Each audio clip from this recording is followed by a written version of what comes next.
روح اساليها كده. انا كنت قاعده في البيت في شهر واحد عامله لي 11,000 ميه وكهرباء. اخر شهر ده اوريكي استني. لا ده بنت الاحبه ليها وعلى عيلتها وبصرف عليهم وانا كنت هناك وانا كنت موجود ومزنوق وكل حاجه كنت بصرف على اهلها. بعت لامها $30,000 تقول انا واخد منها فلوس توب ايه شحات. طلعت الفيلا قبل ما تمشي ولازم كنت اقطع عليها الميه والنور عشان تمشي. يعني ليه امي اللي كانت قاعده في الامارات وعملت في شهر واحد 11,000. امي اللي كانت قاعده هناك، امي اللي خدت الحاجه من الفيلا كلها وقلعتها قبل ما تمشي. ما هي امي كانت هناك صح. ولا تروح تبيع الكوستوم الطعم اللي انا جايبه لها ب 82,000 دوت بلغاري. لا اقدر البنت دي عبيطه هبله. عارفه ان مين عمل لي سحر؟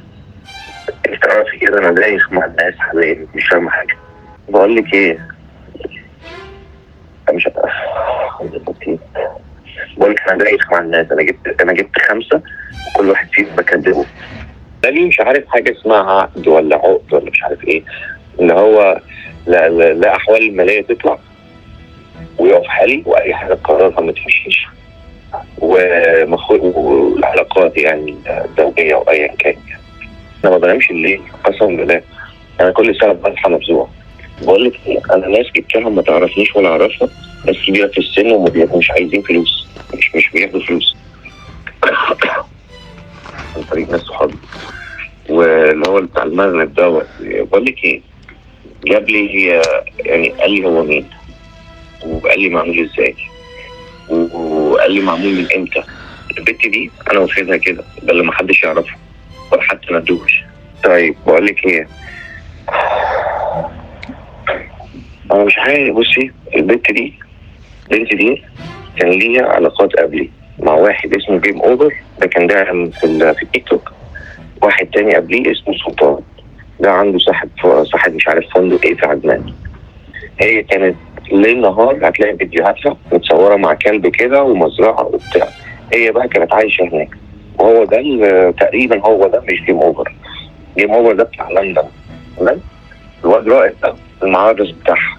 اشرحي لي ازاي ابقى نازل هناك هما بيناموا على سرير واحد في الدور اللي تحتيها ب4 ادوار. ايام ما كانت اول مره قبل ما انزل انا فوجئت. بقول لك ايه، انا شفت حاجات ما شفتهاش، ده انا اوريكي صور وقصص. بقول لك ايه، بصي انا فعلا كنت هتجوزها تمام، وكنت فعلا هتجوزها لحد ما اكتشفت الحوارات دي كلها وبقيت قاعد مش عارف اعمل ايه. انا اكتشفت متاخر، انا ما اعرفش قسما بالله. اقول لك على حاجه ثانيه، تاني يوم نزلت فيه للامارات، يعني انا وصلت النهارده قال لي تعالى نطلع على طول سوق الذهب. اليوم ده بقى اللي صرفت فيه مش عارف 85,000 درهم. تاني يوم واكتشف بعديها باسبوع ان هي اللي قالت لي ان هي جايباني عشان تنتقم مني. بس اول مره شفت الصرف اللي كان بيحصل ده كله، ده كان انتقام وانا زي اللي احسن.